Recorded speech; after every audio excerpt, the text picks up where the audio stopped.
Man, what is happening, my YouTube family? It is your boy B New coming at you once again this morning, just with your news and notes from around the association. So, as you all know, of course, the main game we're going to focus on, as we always do, is that of the Los Angeles Lakers and the great player, LeBron James, who last night the Lakers had to, for the first time since 1990, go to overtime 3 games in a row. And the crazy thing about this is Anthony Davis has not been available these past 2 games. He has not been available, and LeBron James has had to do a lot of heavy lifting, and he did so once again last night. So LeBron James, the Lakers went down against OKC in the first half. I mean, they was down by as much as 20 points. Just seemed like they just came out flat.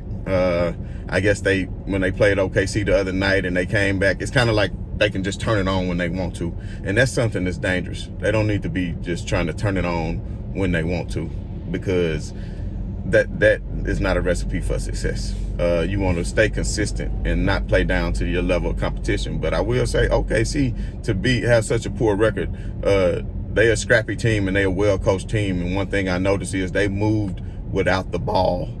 They moved without the ball a whole lot well last night. So they don't just sit around and play a lot of isolation basketball. They constantly moving and they constantly cutting, and they got players that's more than capable hitting down threes. And Mr. Mullet, man, I want to tell you, Mr. Mullet, that boy didn't miss it all last night. He was on fire and he was doing this thing. But Wes Matthews, he played himself into some more minutes last night because Caruso was still out with the finger jams. So, you know, people don't realize Caruso is very valuable, especially when he's on the floor with LeBron James. They have a very good plus minus when they're on the floor together. So that's very good for them. But another thing is Anthony Davis just having that sore Achilles is something that you might want to be nervous about, because that's something that you don't want to end up injuring. You saw what happened to KD. You saw what happened to Boogie Cousins.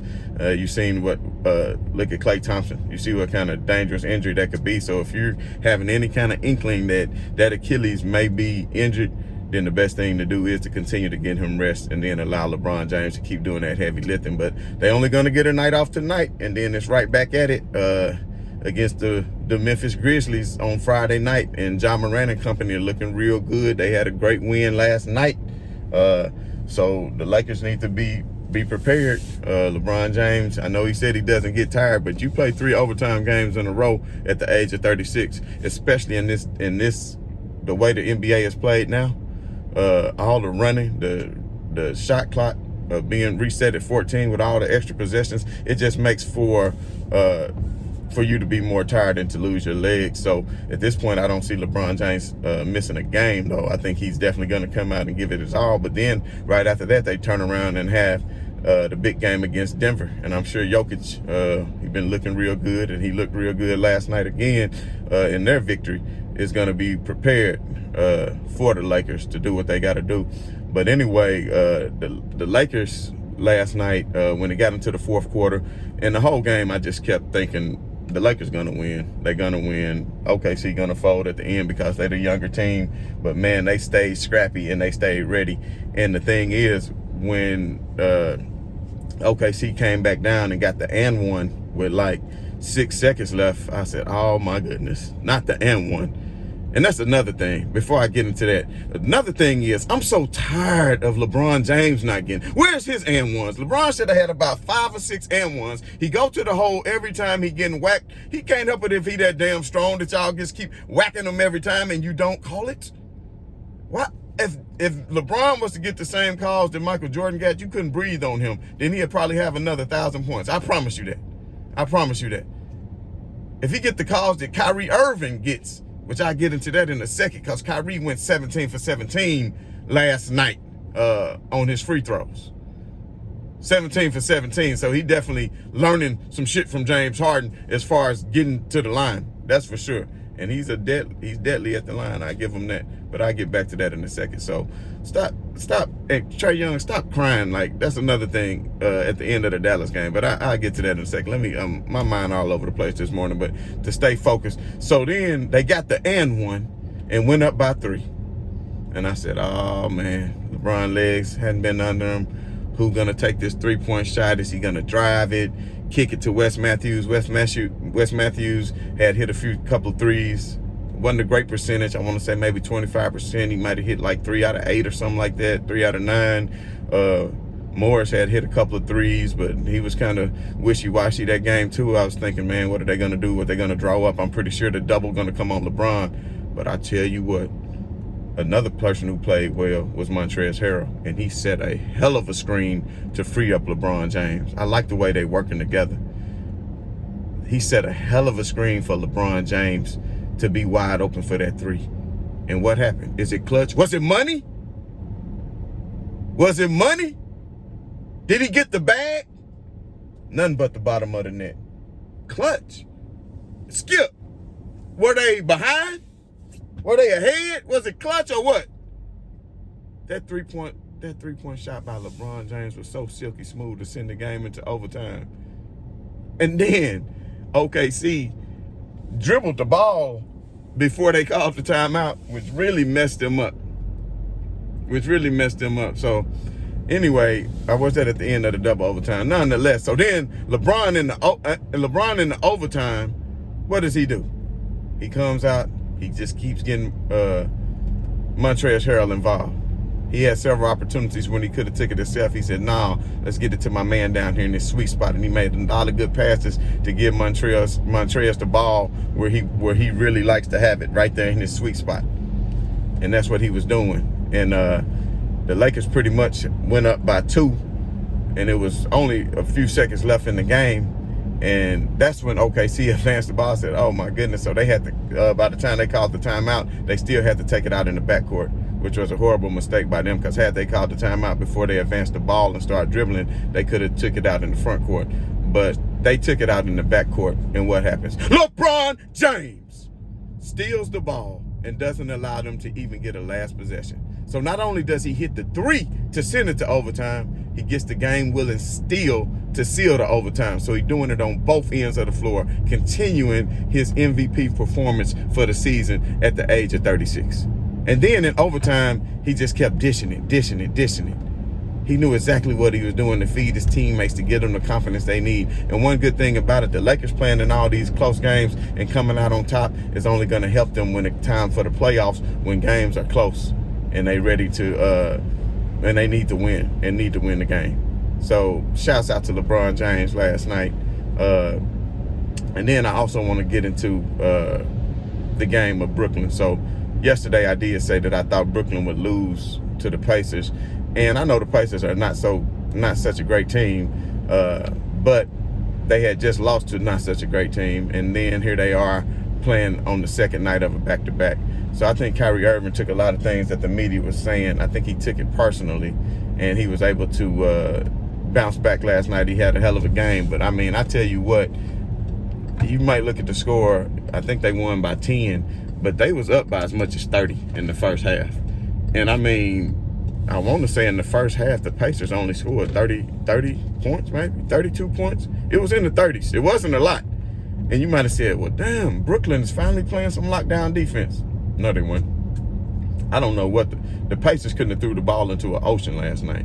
I mean, they couldn't have threw the ball into and I hate that my guy's still hurt, going through that with the kidney and everything.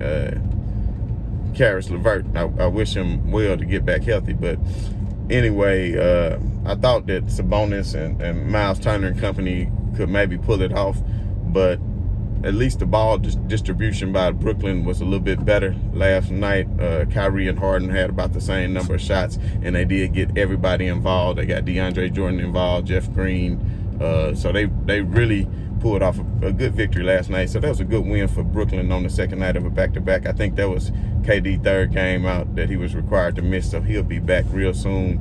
But everybody has it marked on their calendars for February the 18th for when the Brooklyn Nets will be squaring off with the Los Angeles Lakers.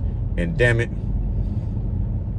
I won't be available to even watch the game, y'all. I got a prior engagement, so I'm going to have to DVR that joint. And that really upsets me, man. That really upsets me.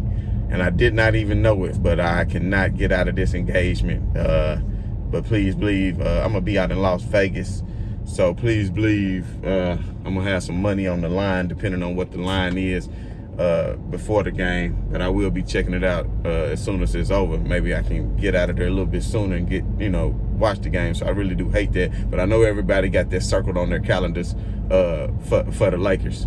So anyway, back to what I was saying about the other games in the association was the Dallas Mavericks last night against the Atlanta Hawks with Trae Young and Luka Doncic, who will always be tied together because of the trade that they always be tied together because of the trade that was made, sending Trae Young to Atlanta after Dallas had already drafted him.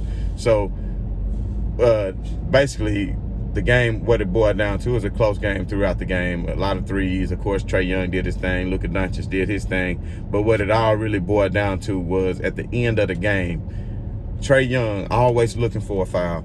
Trae, if the man holding you on a pin down, stop flopping to the floor. Fight a little bit harder to get the ball, because we know you are the one that needs to be taking that last shot. And I think it's just a travesty that Trae Young did not have the last shot last night with a chance to win against the Dallas Mavericks. And then you want to run over here yelling and crying at the referee because they didn't get a call. Listen, maybe it was a foul, but at the end of the day, you both initiating contact. But how many times do you see that they're going to call that on an out-of-bounds play and allow you to go to the free throw line and then get possession back? Because that's the way that it works.